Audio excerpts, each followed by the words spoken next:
Blog Talk Radio. Welcome to Fearless Generations with Terry Sayer and Kelly Fox.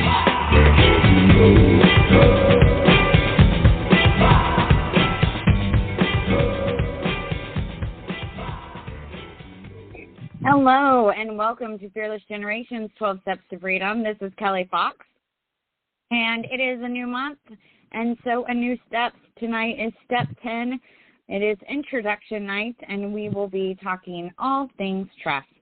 So let me bring on our special guest coach. Please welcome Deborah Cobb. Hi, thank you for having me. Thank you for being here with us. Deborah, why don't you share with our audience what you get to do and who it is you get to serve? Okay, so first and foremost, I've been married for 25 years and I have 10 children, so I've been busy with doing that for a while. But recently I became I have become certified to become a trauma-informed life coach and an embodied processing practitioner. So what I'm really passionate about is helping people that have experienced trauma in their life, which could be probably all of us, and just helping them to gain some insights, personal insights, explore their thoughts, their feelings, their goals, their values. And then embodied processing is helping people to uncomfortable emotions that can get stuck when we've experienced something. Say you get a car accident or something, and your body is flooded with all these uncomfortable emotions, and you may not be able to address those in a moment, so they kind of get stuck until maybe sometime in the future something reminds you of that, and your body remembers, and all those emotions come back up. And a lot of times we don't know how to deal with that, and so we distract ourselves, being on our phones or with food or whatever. We just find ways to distract because our bodies become uncomfortable.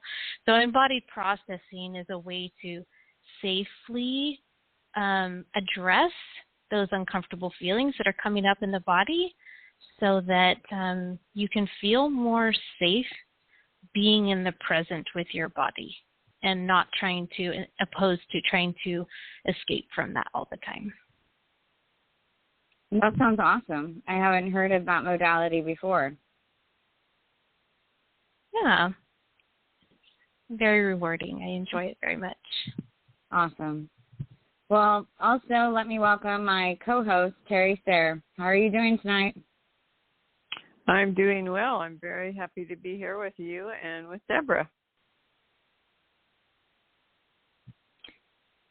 So, Deborah, tonight we are talking trust.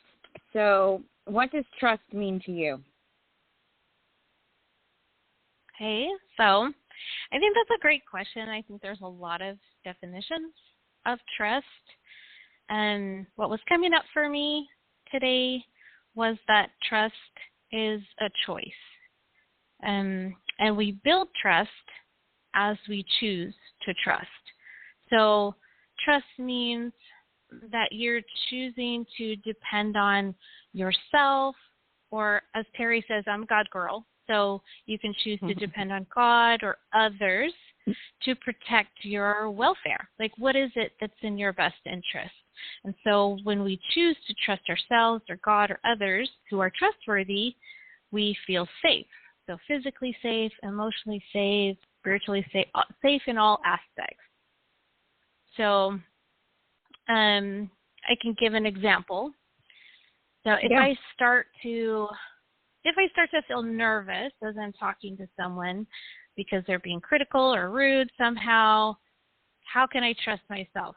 in that moment? Like, how can I protect my welfare at that moment? What is in my best interest in that situation? Maybe it's walking away and creating a boundary not to interact with that person in the future. But if I choose to trust myself in that moment, I'm going to do what's in my best interest, and as a result, I will build more trust in myself. Yeah, I love that. Terry? Yeah, I think that we talked about different scenarios or different components of trust, like trusting ourselves, trusting our choices, trusting our higher power. For me, that's God. Trusting others that we have experienced trustworthy scenarios with. And I think also trusting the process. So life is a process. It's a process of choices. It's a process of opportunities. It's a process of challenges. And trusting that the process of living here on the earth is for our interest, even when we experience trauma or chaos or disappointment, trusting that from the process we'll grow stronger, we'll learn, and as we trust the process of life, of our journey, and trusting ourselves to make good choices, trusting God to always, I always say, have my back, and that if I trust the process of my journey, I can have confidence and hope and faith even in the most trying circumstances. So I believe trusting in the process of living, and everybody has a different reason for why they might be here on the earth. But for me, I'm here to live my life by making choices that are in alignment with my trust in my purpose and my passion, in my connection to my Father in heaven. And if I can have that sense of trust, that beingness of trusting, I can have confidence, and to me that builds trust. And knowing that whatever situation I'm in, I can trust myself when I'm in alignment with my values. I can trust my choices. I can trust God to have my back. I can trust that whatever happens is for my highest and best good. And I think that helps me personally, and when I'm working with clients, to help them to have hope, to move forward rather than getting stuck, in the situation, or stuck in those feelings, or stuck in that fear that keeps them from moving forward and keeps me from moving forward. So trust to me is so aligned with faith and hope and my spirituality that it's just, they're meshed together as one state of being. Yeah, I would agree with that. Trust is everything. Everything comes down to trust for me. It's my first step on my fearless path is trusting myself. And so my proactive behaviors are around how can I take a step into self-trust to move from fear to freedom. And those are choices that I make. I choose to trust what I know or what I have faith in, what I believe, and I take steps towards that. So as I told Terry earlier, I am not feeling well right now, so I'm going to allow the two of you to keep this conversation going, and I will be here listening and jump in when I can. Oh, hope you feel better, Kelly. I'm sorry.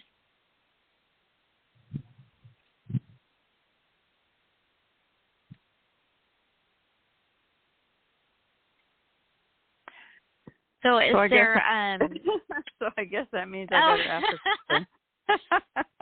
That's okay. I mean, so, I was just thinking, I mean, I think that we want to trust. I feel like we have a natural inclination to want to trust, especially other people. Because I think that as we choose to trust others that are, I think the reason maybe why we trust others that are not trustworthy, because we want to feel like we can depend on the people around us. Like, we want to feel like we're safe to be vulnerable with them, like others care about us. And so I think that can be really difficult when we don't know what trustworthiness looks like even in ourselves or in others. So those are just some of my thoughts. Yeah, I think there's a lot of fear around trusting ourselves or trusting others, but I think it really sometimes depends on our circumstances. People, and particularly working with people who have experienced trauma, and like you said, all of us have experienced trauma in our lives, but some degrees of trauma are more difficult to develop trust around. So if say a child has been, let's just say, verbally or emotionally abused in their childhood, by a parent or a sibling, or bullied in school, I think that builds up a resistance to trust, and oftentimes they'll take that on as they did something wrong in order to somehow survive those experiences. And so, and I think that's where your training would be different than my training, is to really work with helping someone to understand and trust that they were not responsible for what happened to them. And I know working with people that have gone through some kind of abuse, whether it's verbal, emotional, sexual, whatever abuse, trust is the issue that seems to be the most difficult for them to accept. And they struggle with trusting just trusting life, trusting the universe, trusting that things can turn out for them because of these experiences that they've had. So that, I think, when people have had those kinds of experiences in their life, that there isn't that natural affinity to trust. It's more of that natural feeling to fear people, to fear situations, to fear the feelings. Even like you said, getting in touch with those feelings is so fearful that they stuff those feelings down to where they really affect their capacity to navigate a healthy relationship, a healthy with themselves or with anyone else. So I think if like I had some trauma as a child growing up, but not anything like what many of the clients that we work with have experienced, because they're stuck in that fear of trusting. And I think that is something that I really like, being able to work with people that can learn to have an understanding of their value, and then be able to come to a place where they can begin to build that trust. And I know Kelly in Fearless Living, we work with our clients to first identify their wheel of fear, which is triggered by, certain things. And then how do you develop a wheel of freedom? By getting off of the wheel of fear. And usually it's by accessing your core soul. We were created differently. And for Kelly, that's trust. For me, it's compassion. And that's the one thing that you deny yourself the most. You might give it to others, but you don't give it to yourself. And just being able to develop your unique gifts and talents can help you to learn to trust. And so I think it's a very complex condition. Trust is a very complex condition based upon a lifetime of experiences and where you are in that continuum of your life. I mean, I'm, in the third act of my life, and I can look back now at my life for 79 years, and I can see where I may have been affected to not trust myself or to not trust others, and how I've been able to build that trust by overcoming the fear that was developed around the scenarios, or around the person, or around the situation, and began to trust. So that's one thing that I it's really very complex, and it depends on the amount of fear that people have built up based upon their experiences. And I fortunately didn't have as many traumatic experiences as some of the people that we work with. Yeah, I love all of that, what you said. I love just thinking about fear, and I like to validate the fears that people have. I think that as we try and push these things away, they can become bigger.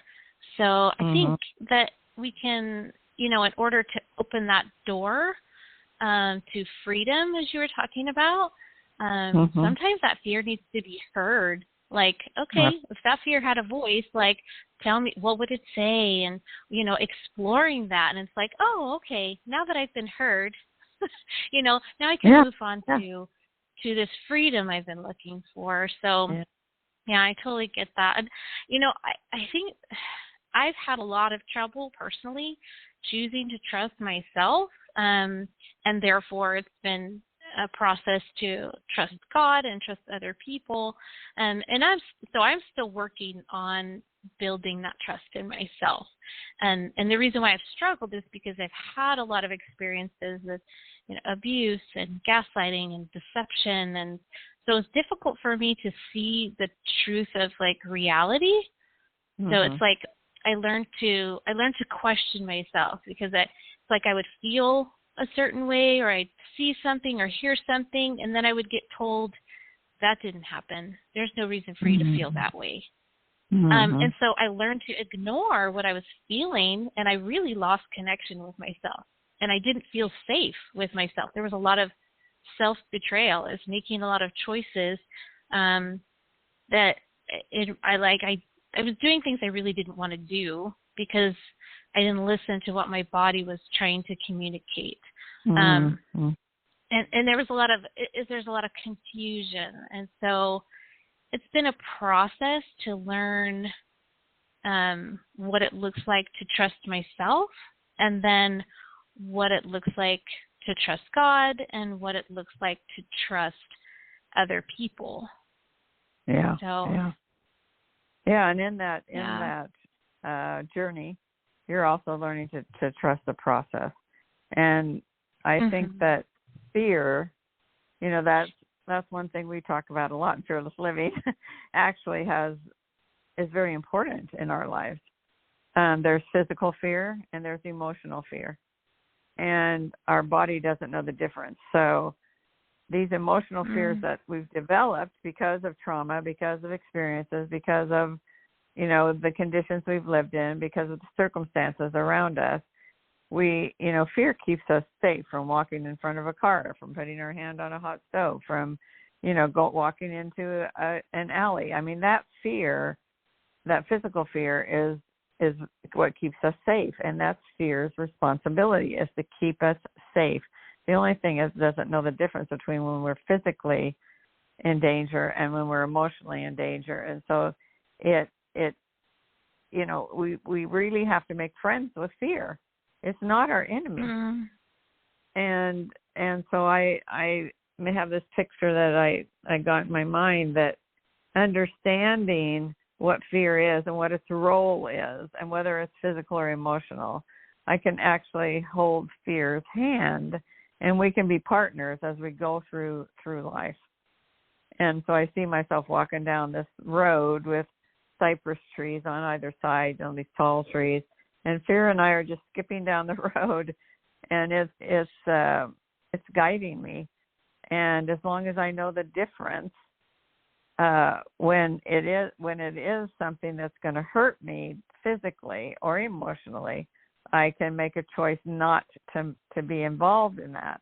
Or if it's something out of my comfort zone, I can ask myself the questions about what it is, and trust God, trust the process, trust myself to take those steps out of my comfort zone, because they're not physically dangerous. They're just asking me to try something I haven't done before.